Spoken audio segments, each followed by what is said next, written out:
I need distance. He said it calmly, like he was asking for space on a crowded train, not ending a relationship I had been building my future around. I was standing in my bedroom, half my suitcase already packed, my Friday flight confirmation still open on my laptop. I had been smiling when I answered the call. I remember that part clearly. I remember thinking about which jacket he liked best on me and whether I should bring it. Then he said, "You're too sensitive for me." The word landed somewhere between my chest and my stomach and stayed there, heavy, unmoving, too sensitive, as if wanting to hear from your partner wasn't normal. As if asking why plans were canceled at the last minute meant I was asking for too much. As if love itself was a flaw I should have learned to manage better. He ended it 3 days before my flight. 3 days before I was supposed to see him after 6 months of long distance. 3 days before the weekend I had carefully planned, reservations made, time off approved, excitement quietly stored away like something fragile. I said, okay. Not because I wasn't hurt, not because I didn't care, but because something in me was tired. Tired of explaining my feelings, tired of shrinking them so he could breathe easier, tired of being told that my need for basic communication was a burden. I didn't cry after the call ended. I didn't throw anything. I didn't cancel the flight. I sat on the edge of my bed, staring at that half-packed suitcase, and felt a strange stillness settle over me. It wasn't peace yet. It was something closer to numb clarity. I went to bed that night with unanswered questions pressing against my ribs. I woke up the next morning and went to work like nothing had happened. I smiled when people asked about my upcoming trip. I told my mother everything was fine and changed the subject. I lived my life as if he had never existed. And for a few days, that seemed to be the end of it. Until he showed up at my door, unannounced, uninvited, avoiding my eyes, holding something in his hands that suddenly made the entire breakup feel less like an ending and more like the beginning of something far messier. At 33 years old, I thought I had been in a solid relationship. I didn't know I had been part of a test. And I definitely didn't know that passing it would cost him everything. I was 33 years old when everything unraveled, but the story didn't begin there. It began almost 2 years earlier, in a season of my life where I felt settled, grounded, and quietly hopeful. I had a stable job, a routine I liked, friends I trusted. I wasn't searching desperately for love.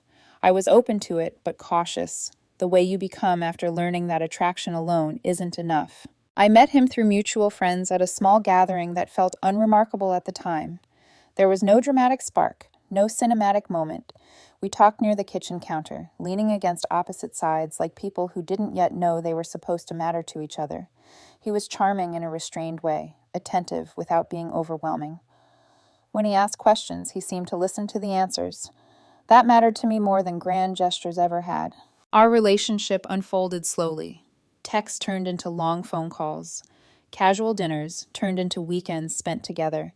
He was consistent in the beginning, emotionally present, reassuring. I felt chosen, not chased, and that distinction made me feel safe.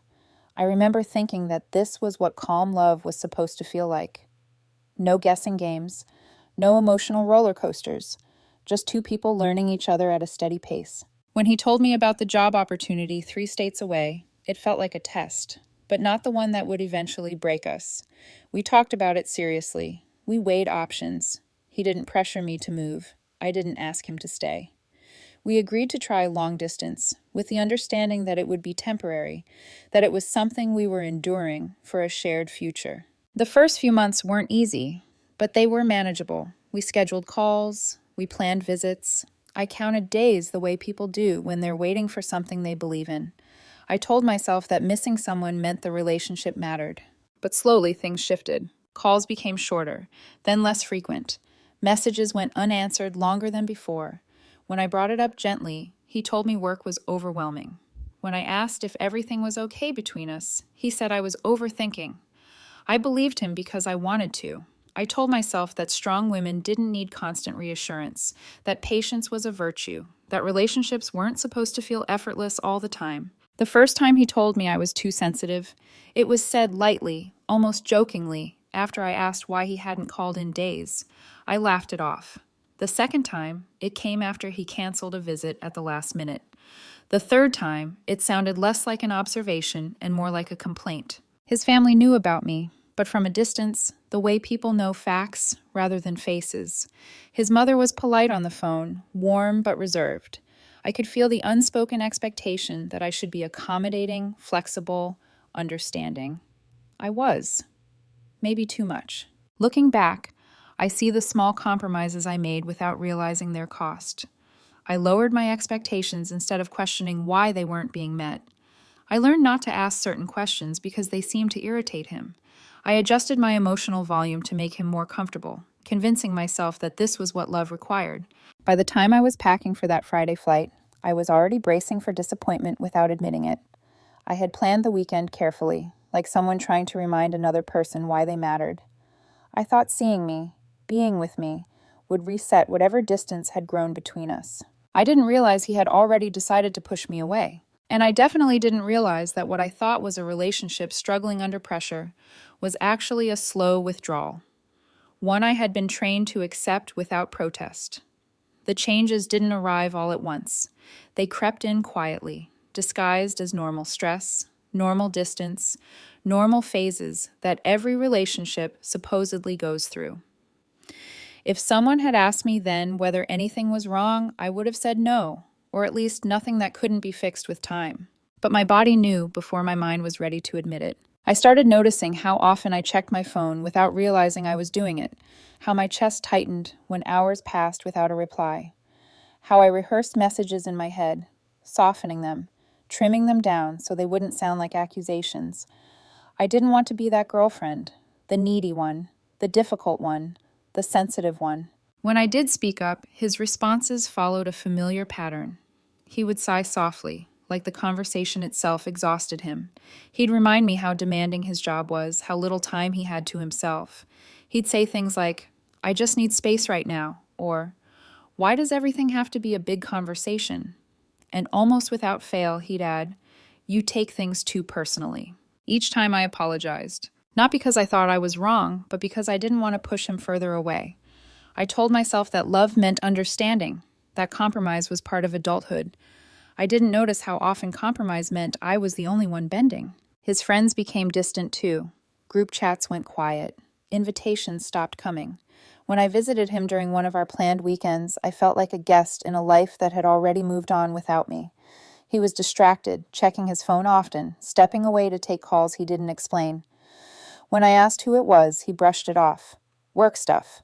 I believed him because believing him was easier than sitting with the alternative. His family added another layer of pressure. His mother would casually mention how stressful his job was, how important it was for him to stay focused. There was an unspoken message woven into every conversation. Don't make things harder for him. I absorbed that message quietly, folding it into my sense of responsibility. I didn't want to be the reason he struggled. But resentment has a way of growing in silence. I remember one night, lying in bed after a call that had ended abruptly. He had said he was too tired to talk, that he'd call me tomorrow. He didn't. The next day, when I asked about it, he told me I was overreacting. I stared at the ceiling afterward, feeling small and unreasonable, wondering when asking for follow-through had become too much. There were moments I almost confronted him more directly. Moments when I hovered over the call button, heart pounding, ready to ask the question I was afraid of hearing the answer to. Are you still in this with me? But every time I talked myself out of it. I didn't want to seem insecure. I didn't want to create problems where, according to him, none existed. Instead, I held on to memories of who he used to be with me, the man who listened, the man who made plans, the man who made me feel safe enough to be honest. I told myself that version of him would come back once things settled down. I didn't realize that while I was waiting, he was testing something else entirely. And every time I stayed quiet, every time I swallowed my discomfort to keep the peace, I was unknowingly planting the seeds for the moment he would finally push me away and expect me to chase after him. The breakup came on a Tuesday night, quiet and unremarkable in every way except the way it split something open inside me. I had been packing for my Friday flight, folding clothes with careful intention, replaying possible conversations in my head. I had planned the weekend like a peace offering, dinner reservations, time carved out just for us, a chance to remind each other why we were doing this. My phone rang around 9 o'clock. His name lit up the screen, and I smiled without thinking. "Hey," I said, my voice light. I'm almost done packing. Should I bring that jacket you like, or we need to talk? Those 4 words erased the rest of my sentence. I sat down on the edge of the bed, the suitcase half packed behind me, one sleeve of a dress still hanging over the edge. Okay, I said carefully. What's going on? There was a pause, the kind that stretches just long enough for dread to take shape. I've been thinking a lot lately, he said, about us, about where this is going. My stomach dropped. I pressed my free hand against my thigh, grounding myself. And I don't think this is working anymore. I didn't speak. I couldn't.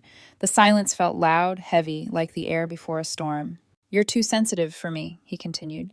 Every time I need space, you take it personally. Every time I'm busy with work, you act like I'm abandoning you. I can't breathe. I need distance. Too sensitive. I had heard it before, usually after I asked why he hadn't called in days, or why plans were canceled without explanation. Hearing it now, wrapped in finality, felt different, sharper, like a verdict instead of a complaint. So, I said slowly, you're breaking up with me, 3 days before I'm supposed to visit. I'm sorry about the timings, he replied. I just couldn't keep pretending everything was fine.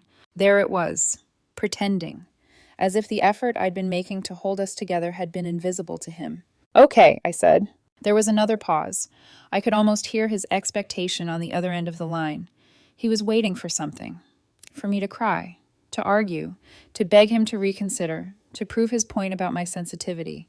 That's it? He asked. Just okay?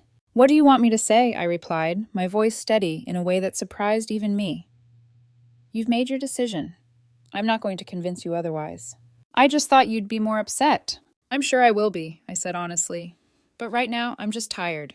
He didn't respond right away. Take care of yourself, I added. Then I ended the call before he could say anything else. I sat there for a long time afterward, staring at the wall, listening to the quiet hum of my apartment.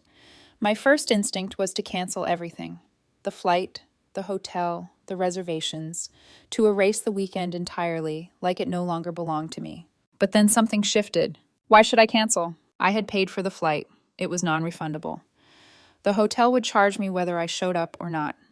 I looked at my suitcase, still open, still waiting, and realized that for the first time in months, I didn't feel like explaining myself to anyone. So I went to bed. I woke up Wednesday morning and went to work like nothing had happened. I smiled when coworkers asked if I was excited about my trip. When my mother called and asked how my boyfriend was doing, I said he was fine and changed the subject. Thursday night, I finished packing. Friday morning, I got on that plane, just not for the reason he thought. The plane lifted off just after sunrise, and as the city shrank beneath the clouds, I waited for the moment it would hit me. The tears, the panic, the realization that I was flying toward a place where I was no longer wanted. Everyone talks about heartbreak like it announces itself loudly, like it demands attention the second you're alone. Mine didn't. Instead, there was a strange quiet inside me. Not relief exactly, not sadness either. It felt more like emotional shock, the kind that keeps everything suspended so you can keep functioning. I watched the flight attendant demonstrate seatbelts and oxygen masks like my life hadn't just taken a sharp turn 3 days earlier. By Wednesday night, I had quietly replanned the entire trip. Same city, completely different itinerary. I told myself I was doing it practically, to avoid losing money, to avoid sitting alone in a hotel room replaying a breakup. But there was something else underneath it, something I wasn't ready to name yet, a refusal to let my disappointment dictate my behavior. When I landed, I took a cab straight to the hotel. The front desk clerk smiled warmly and asked if my partner would be joining me later. No, I said. It's just me. The words felt heavier than I expected, but also oddly grounding. That first night, I went to the restaurant I'd reserved weeks earlier, the one I had imagined sitting across from him in, talking about everything we'd missed in the months apart. I told the hostess I was dining alone. She didn't ask questions, just led me to a table by the window. The waiter gave me a sympathetic look that made my throat tighten, but he didn't linger. I ordered the expensive bottle of wine I'd planned to share. I drank it slowly, glass by glass, scrolling through a book on my phone, watching the city move outside the window. For the first time in months, I wasn't waiting for a text. I wasn't wondering if I was asking for too much. I was just there, present, alone, and strangely okay. Saturday was better. I walked through the art museum at my own pace, stopping where I wanted, lingering without worrying if someone else was bored. I joined the food tour I'd bookmarked months earlier, laughing with strangers who didn't know anything about my life. On Sunday, I visited 2 breweries and a vintage record shop. I bought myself a rare pressing of an album I'd been searching for, something I would have felt guilty spending money on before. Every time I thought about texting him, about asking why he had really ended things, I looked around at where I was and what I was doing, and I realized something unsettling. I was enjoying myself. I posted a few photos online. Nothing dramatic, just the museum, a meal, the record shop. No captions about heartbreak. No vague quotes, just proof of life. I didn't check to see if he viewed them. I didn't want to know. By the time I flew home Sunday night, exhaustion hit me all at once. I collapsed into bed around 10 and slept without dreams. Monday morning, I went back to work like the weekend had been planned this way all along. When a coworker asked how the trip was, I surprised myself again. "It was really good," I said. "I needed that." "And your boyfriend?" she asked. "We broke up," I replied calmly. "But the trip was still great." Her face fell. "Oh my God, are you okay?" "Yeah," I said, and this time I meant it more than I expected to. It was coming for a while. Distance had given me clarity. I could finally see the signs I'd ignored. The gradual decrease in calls, the way conflict had replaced connection, how often I'd been made to feel unreasonable for wanting consistency. That night, as I cooked dinner in my quiet kitchen, my phone buzzed. A message from an unknown number. "Hey, it's me. I'm using my work phone. Can we talk?" I stared at the screen for a long moment. Then I placed the phone face down on the counter and went back to stirring the pot. He called twice. I didn't answer. For the first time since the breakup, I felt something solid form in my chest. Not anger, not sadness. Resolve. By Wednesday evening, the quiet I had claimed for myself was no longer being respected. I came home from the gym just after 7, muscles pleasantly sore, mind clear, in a way it hadn't been in months. As I climbed the stairs to my apartment, I noticed someone sitting on the floor outside my door. At first, my brain refused to register what my eyes were seeing. Then she stood up. It was him. He looked thinner somehow, like the version of him standing in front of me had been worn down by something internal. In his hands, he was holding my jacket, the one I had left at his place months ago, the one he'd promised to mail back and never did. He wouldn't meet my eyes. "Hi," he said quietly. "What are you doing here?" I asked, my hand still on the railing, my body frozen halfway between leaving and confronting something I hadn't invited into my life anymore. "I needed to see you. I needed to talk to you." "You drove 3 states to return a jacket?" My voice sounded steadier than I felt. "No, yes, I brought your jacket, but that's not why I'm here." I walked past him and unlocked my door. "I don't think we have anything to talk about." "Please," he said quickly. "Just 5 minutes." I should have said no. I should have closed the door. But curiosity is a quiet weakness, and I wanted to understand what had pushed him to cross a boundary he had created himself. I stepped inside and left the door open. He followed. "Nice trip," he said, his voice tight. "It was great," I replied honestly. "I saw your posts. You went anyway." "Why wouldn't I?" I shrugged. Everything was already paid for. He placed my jacket on the back of the couch, still avoiding my eyes. "I thought you'd cancel. I thought you'd be too upset to go." "Well, I wasn't." That's when he finally looked at me. His eyes were red, not dramatic, not tearful yet, just strained. "Did you go to the restaurant?" "Yes." "Alone?" "Yes." His face faltered, like something inside him had cracked. "You didn't even try to fix this," he said. "You just moved on like I didn't matter." The anger rose slowly, hot and controlled. "You broke up with me. You told me I was too sensitive. You said you needed distance. What exactly was I supposed to fix?" "I thought you'd fight for me," he said. "I thought you'd show up at my door and tell me I was wrong." And there it was. The truth landed between us, heavy and undeniable. This hadn't been a breakup, it had been a test. "So you drove all this way," I said slowly, holding my jacket like some kind of peace offering, "because I didn't chase you." "It wasn't a game," he insisted weakly. "What was it then?" He sat on my couch without being invited. "I was scared. We were getting serious, and I panicked.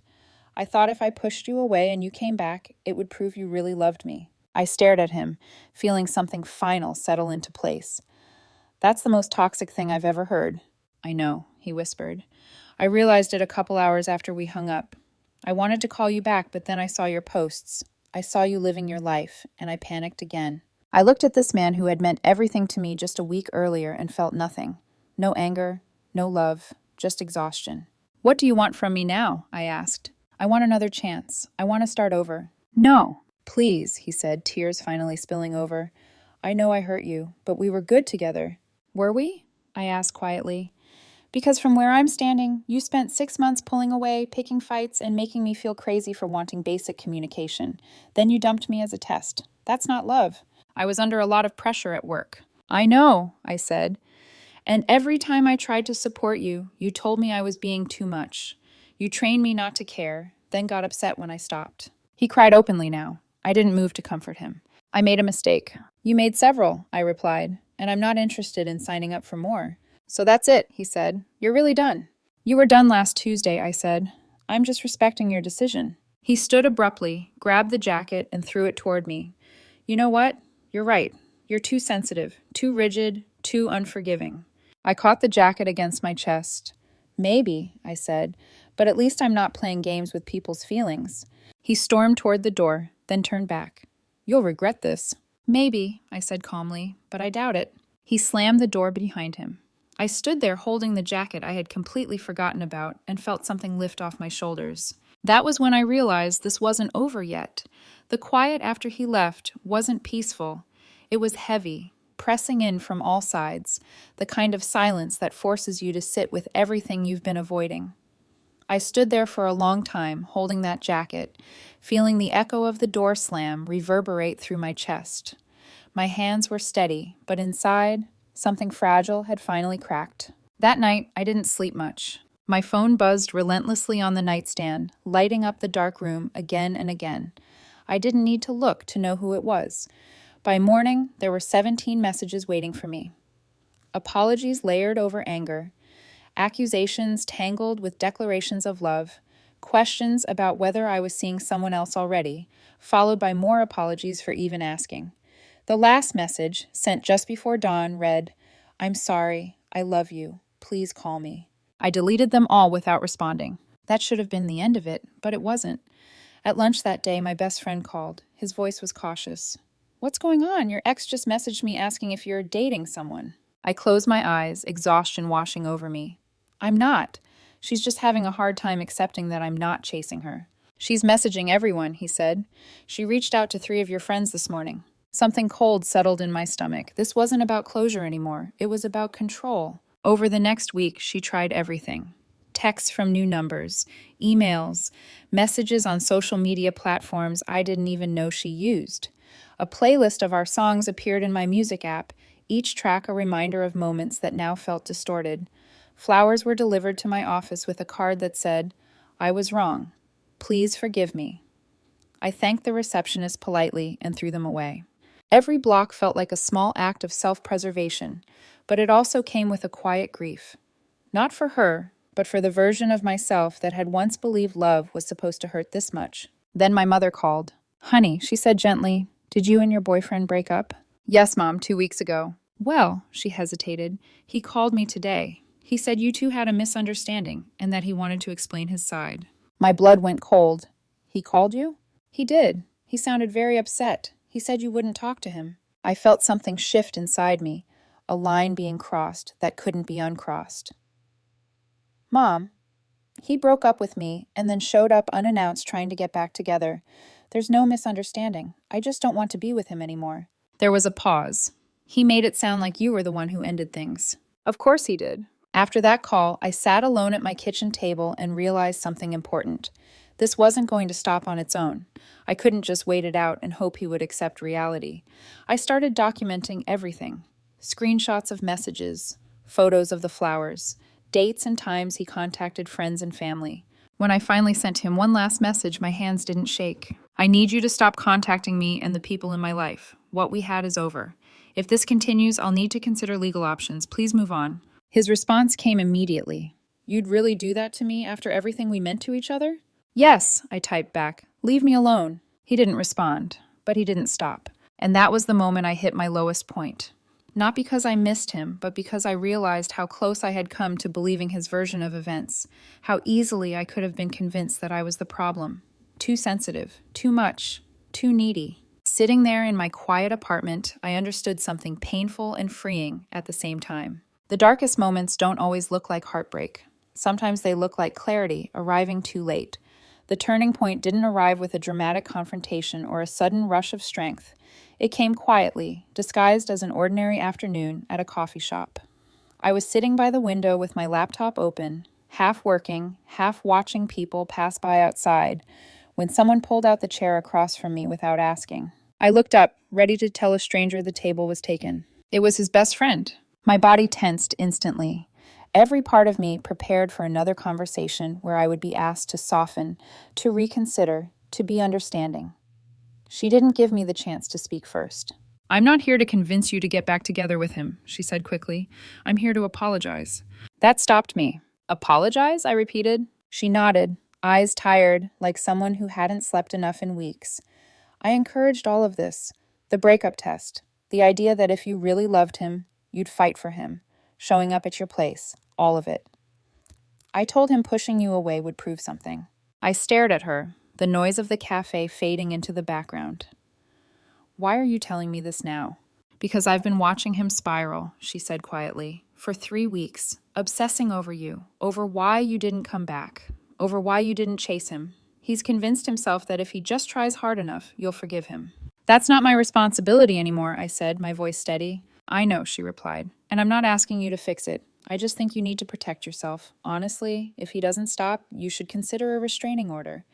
I don't think he understands boundaries anymore." Hearing it from someone who loved him, who had been on his side, shifted something inside me. This wasn't just my perception. This wasn't me being dramatic or unforgiving. This was real. "I was already thinking about it," I admitted. She nodded, relief flickering across her face. "Good. He needs consequences. He needs to hit bottom before he'll stop, and even then, I'm not sure." She stood to leave, then paused. "For what it's worth, I think you made the right choice. He wasn't good to you. I see that now." After she walked away, I sat there long after my coffee went cold. I thought about how close I had come to doubting myself, about how easily love turns into self-blame when someone keeps moving the goalposts, about how being told you're too sensitive long enough can make you forget what respect actually feels like. That evening, I made the decision official. When he showed up at my gym a few days later, pacing near the entrance like he had every right to be there, I didn't confront him. I didn't argue. I didn't explain. I documented it and followed through. I filed for a restraining order. It wasn't done out of anger. It wasn't revenge. It was self-defense. The kind that says, "My peace matters more than your comfort." The kind that draws a line and refuses to apologize for it. Once the paperwork was filed, something in me finally settled.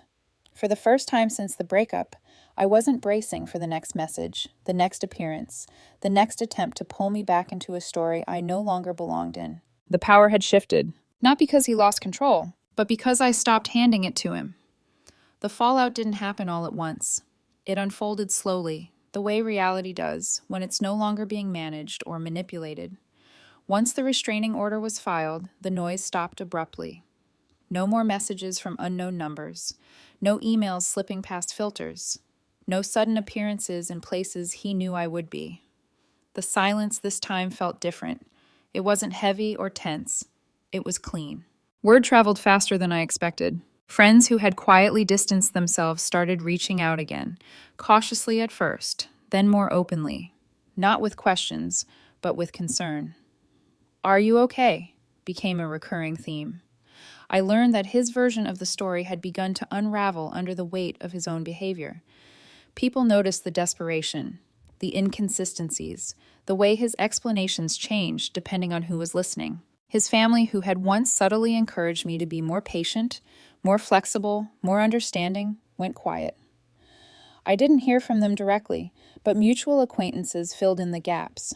His mother had asked why I had gone so far, why legal steps were necessary. Then she saw the screenshots, the dates, the pattern. After that, there were no more questions. He lost credibility the way people do when they push too hard for sympathy, slowly, publicly, without realizing it until it's too late. I never confronted him again. I never corrected the story out loud. I didn't need to. The truth has a way of surfacing when you stop trying to bury it under explanations. People began to see what I had lived with for months. The emotional whiplash, the tests disguised as vulnerability, the way I need space turned into, "Why didn't you fight harder?" Meanwhile, my life began to expand again. I spent more time with friends I had unintentionally neglected. I picked up a new hobby, something creative that required my hands and my focus. I went on a couple of casual dates, nothing serious, nothing heavy, just conversations that didn't feel like strategy sessions. It was refreshing to talk to people who didn't treat communication like a chess match. The strangest part was how little I thought about him as time passed, not because I was suppressing anything, but because there was nothing left to process. Closure didn't come from an apology or an explanation. It came from watching someone face the natural outcome of their choices. A few weeks later, I ran into his best friend again at the same coffee shop. She hesitated before speaking, like she wasn't sure she was allowed to update me. He finally started seeing a therapist, she said. He's doing the work, or at least trying. I nodded. That's good.